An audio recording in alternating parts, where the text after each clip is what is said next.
Es tan frecuente el divorcio como el matrimonio. Todos vemos constantemente parejas que contraen nupcias, que se quieren casar, unas se casan por lo civil, otras se casan por lo católico, pero finalmente lo que quieren y su propósito es contraer matrimonio, casarse y tener una estabilidad para ellos cumpliendo este parámetro del matrimonio con su pareja. Y al mismo tiempo vemos cómo muchas parejas están averiguando, consultando, investigando cómo me divorcio, qué es lo que debo de cumplir para divorciarme, cuáles son esas causales. Dígame por favor si yo con esto que me está pasando me puedo divorciar.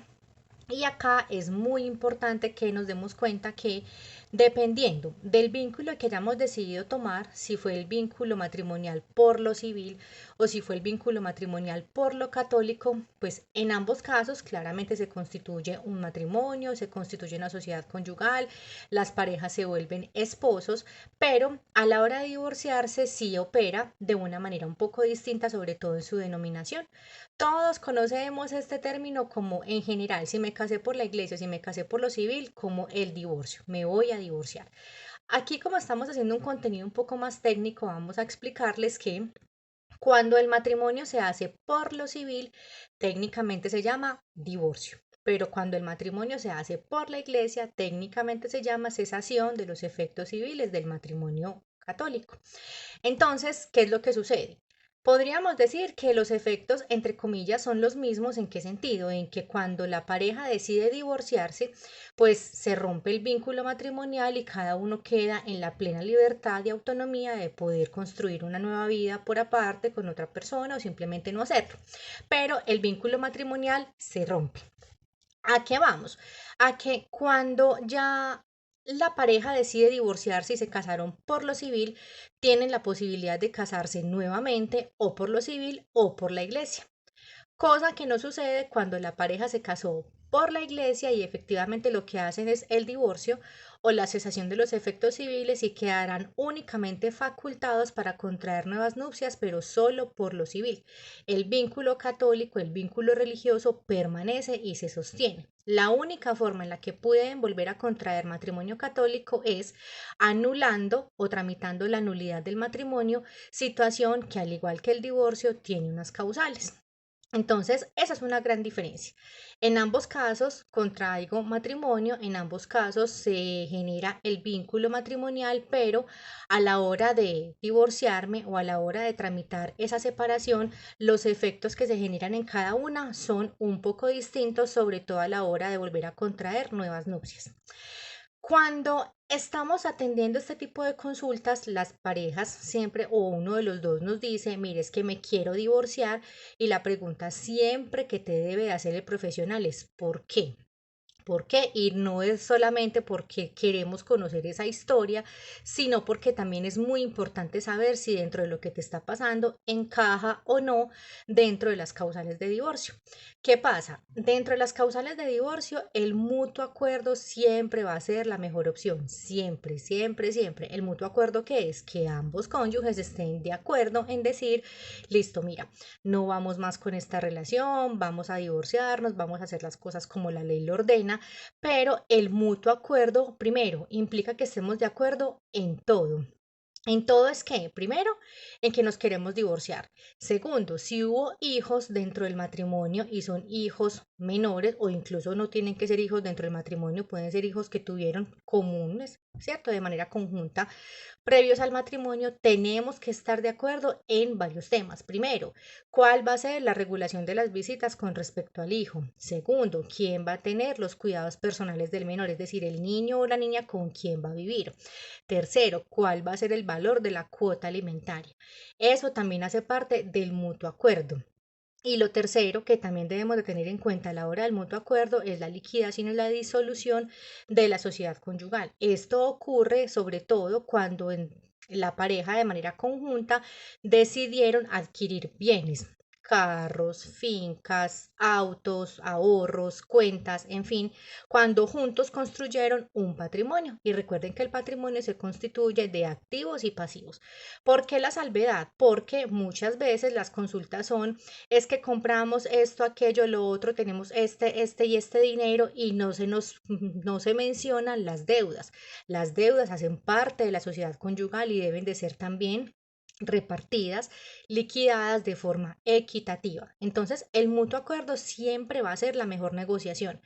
Es muy distinto el mutuo acuerdo a simplemente aceptar cualquier propuesta por no hacer valer como mis derechos o hacer valer esa posibilidad de yo acceder a los activos que yo también fui partícipe. Entonces, el mutuo acuerdo no equivale a aceptar de manera sumisa cualquiera de las propuestas que él o ella esté haciendo. No, el mutuo acuerdo es hacer una liquidación justa, una división coherente con respecto a lo que ambos hicimos. Y recuerden, la sociedad conyugal se compone de todos los bienes que se construyeron y que se consiguieron dentro de ese matrimonio, más allá de que estén a nombre de uno, más allá de que estén a nombre de otro. ¿Por qué? Porque hay muchas personas que dicen, ay, pero es que esa finca solo está a nombre de él, ay, pero es que esa casa está a nombre de ella. No importa, si fue un bien que adquirieron de manera conjunta y que lo adquirieron estando casados, puede estar a nombre del uno, puede estar a nombre del otro, pero es un bien social. Por lo tanto, tanto él o ella, bajo quien no esté la titularidad, tiene la posibilidad de hacerse también dueño de esa propiedad porque fue un bien social. ¿Listo? Entonces, cuando el mutuo acuerdo no es la causal, cuando el mutuo acuerdo no es el protagonista del matrimonio, entonces tenemos que hacer mención de, bueno, ¿cuál es entonces el motivo? El motivo no es, una causal no es que ya no nos llevamos bien, es que yo ya no quiero, es que la relación ha cambiado, es que las cosas no son iguales, si los dos no están de acuerdo en ello. ¿Por qué? Porque la ley nos trae en su artículo 154 del Código Civil las causales de divorcio de manera expresa, es decir, que debo de encajar en una de ellas o en varias, ya dependiendo de la situación, para poderlo tramitar. Entonces vamos a conocer cuáles son esas causales y ustedes ya van a poder ir entendiendo, dependiendo de la situación en la que estén, si encajan o no dentro de esas causales. Listo. ¿Por qué? Porque digamos que vuelvo y les reitero, muchas personas dicen es que no me lo aguanto, es que no me la aguanto, es que ya yo no quiero, pero si la otra persona no piensa igual, entonces tenemos que buscar una de las causales. Y ojo, las causales deben de ser comprobadas. No solamente basta que yo diga es que él o ella me maltrata, es que él o ella es adicto a un juego, a un vicio, tiene determinada situación o condición, sino que debe de estar documentado. Por eso dentro de las consultas que nos hacen, nosotros siempre les recomendamos, les sugerimos y de hecho casi que les ponemos como condición que cuando esté ocurriendo una situación puntual que encaje entre las causales, se tiene que documentar. Entonces vamos a conocerlas y vamos a hablar brevemente de ellas para que sepamos la forma en la que se deben de manejar. Entonces, el artículo 154 del Código Civil nos trae las causales de divorcio. La primera causal de divorcio nos dice las relaciones sexuales extramatrimoniales de uno de los cónyuges. Esto básicamente es la infidelidad, infidelidad de él o infidelidad de ella. Esa infidelidad debe de ser comprobada. ¿Qué es lo mínimo que yo tengo que tener para comprar una infidelidad? O cualquiera de las causales, los testigos. Es lo mínimo que yo debo de tener. Pero la infidelidad claramente es una causal de divorcio. ¿Por qué? Porque una de las obligaciones de los cónyuges es valorarse, respetarse, auxiliarse y pues cuando hay una infidelidad, digamos que estas situaciones no se están presentando, por eso es una causal de divorcio y de hecho es la primera. La segunda causal de divorcio dice el grave e injustificado incumplimiento por parte de alguno de los cónyuges de los deberes que la ley les impone como tales o como padres. Entonces, esto quiere decir que cuando yo me caso con esa persona con la que quiero compartir mi vida, no solamente es que vivamos juntos, es esa obligación que los dos tenemos de ayudarnos, de apoyarnos, de respetarnos, de auxiliarnos, de colaborarnos y de cumplir además con los deberes como padres. Listo. La tercera causal son los ultrajes, el trato cruel y los maltratamientos de obra. Esto quiere decir, básicamente, cuando nos llegan las consultas y nos dicen, es que soy víctima de violencia. Si esa es la situación de él o de ella, porque esto no es una cuestión de género, le pasa tanto a los hombres como a las mujeres, si esa es la situación en la que están, entonces el primer paso es, primero, denuncia. Segundo, tengo que ir donde el médico para que me haga una valoración física de qué fue lo que sucedió y dejar por escrito que fue producto de un maltrato, de una violencia intrafamiliar. ¿Por qué? Porque a mí todo eso me va constituyendo un archivo importante para que cuando yo ya decida hacer uso de esta causal, a mí lo primero que me va a decir el juez es muéstreme las evidencias. Y yo no me puedo ir con una evidencia física únicamente porque ustedes saben que un morado con el tiempo se desvanece, porque un raspón con el tiempo se supera, entonces tiene que ser una prueba documental.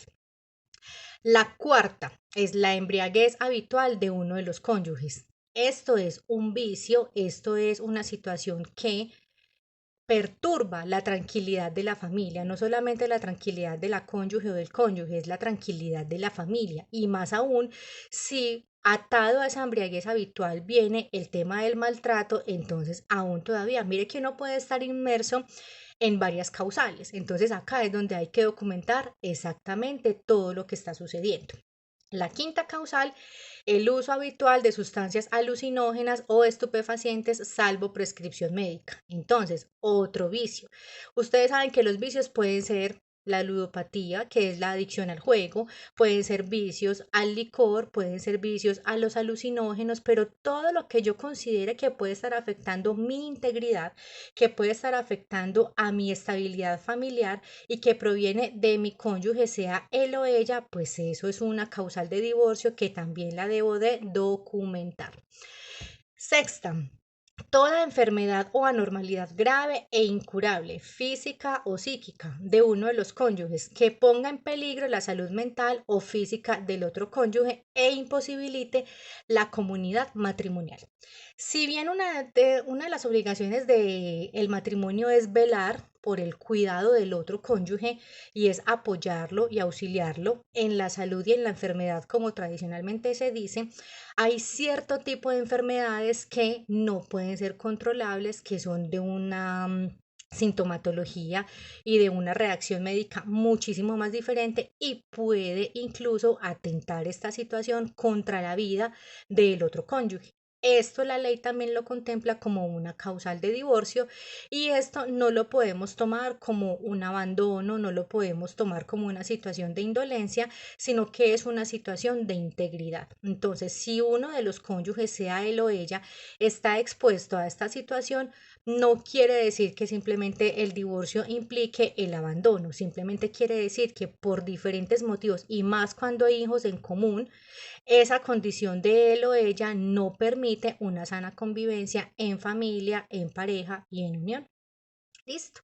La séptima causal que nos dice es toda conducta de uno de los cónyuges tendientes a corromper o pervertir al otro, a un descendiente o a personas que estén a su cuidado y convivan bajo el mismo techo.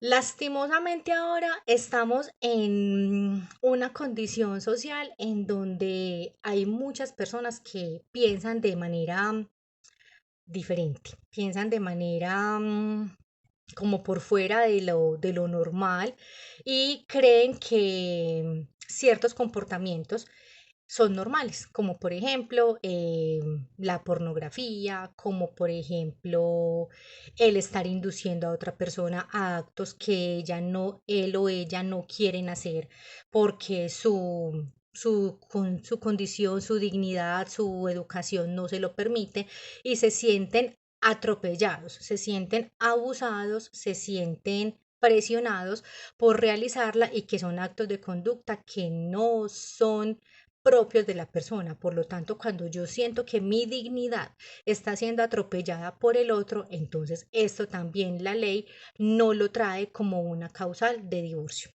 La octava, la separación de cuerpos judicial o de hecho que haya perdurado por más de 2 años. Cuando la pareja dice, ay, mire, no, es que ya llevamos, no, hace más o menos 3 o 5 años que nosotros ya no vivimos juntos, pero seguimos casados, ya están dentro de esta causal de divorcio, ya se separaron de hecho de cuerpos por más de 2 años. Entonces, esto ya es una causal que tienen en la mano para tramitarlo. Cuando la persona dice, no, es que nos separamos hace 5 o 6 meses, listo, te falta año y medio para que estés en esta causal si es que no ocurre el mutuo acuerdo antes.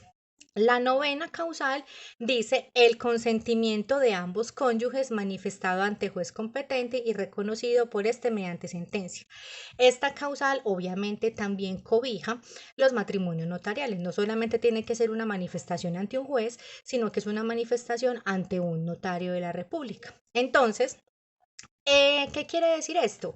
Que el mutuo acuerdo siempre va a ser una posibilidad, siempre va a ser una alternativa para que los cónyuges den finalización a ese vínculo matrimonial. Entonces, era de lo que queríamos hablarles hoy, era de lo que queríamos contarles en este video, de que ustedes se ubiquen en cuál de las causales pueden estar, si están en ellas, si no están en ellas, y dependiendo de eso, con una asesoría muy profesional, el abogado siempre tiene que hablarles con la verdad. Yo soy partidaria de que si el cliente, para poder tramitar su divorcio o su trámite conmigo, tiene que escuchar específicamente lo que quisiera escuchar y no la verdad, esa persona no puede ser mi cliente. Porque yo no le puedo decir a esa persona lo que quiere escuchar cuando no se puede realizar, porque después ya todos sabemos la situación que se presenta, la dificultad con el cliente, la reputación del abogado y infinidad de cosas. Entonces, de eso queríamos hablarles hoy, de que para podernos divorciar necesitamos una causal de divorcio. Vamos a estar hablando en este canal de contenido de interés variado, de interés de pues, temas de familia, temas empresariales, temas corporativos, temas laborales, en fin. Pero hoy específicamente queríamos hablar de este tema. Pueden visitar nuestro sitio web www.casalex.com.co y allí también ver un artículo o varios de hecho que tenemos relacionados con este tema de divorcio para que puedan mirar dentro de cuál de las causales están, qué se puede hacer, qué se puede tramitar y como les digo, no solamente es que el otro cónyuge me diga no te doy el divorcio, no, momentico, no me das el divorcio, no, vamos a mirar qué herramientas tengo en la mano, qué herramientas legales cuento, con qué herramientas legales me puedo apoyar y a partir de eso, ahí sí, ya vamos a mirar si procede o no el divorcio. Listo, entonces somos Casalex, por favor consulten con nosotros, llénenos por favor de sus inquietudes, vamos a tramitar los temas que tienen por tratar y seguiremos hablando. Chao, feliz día.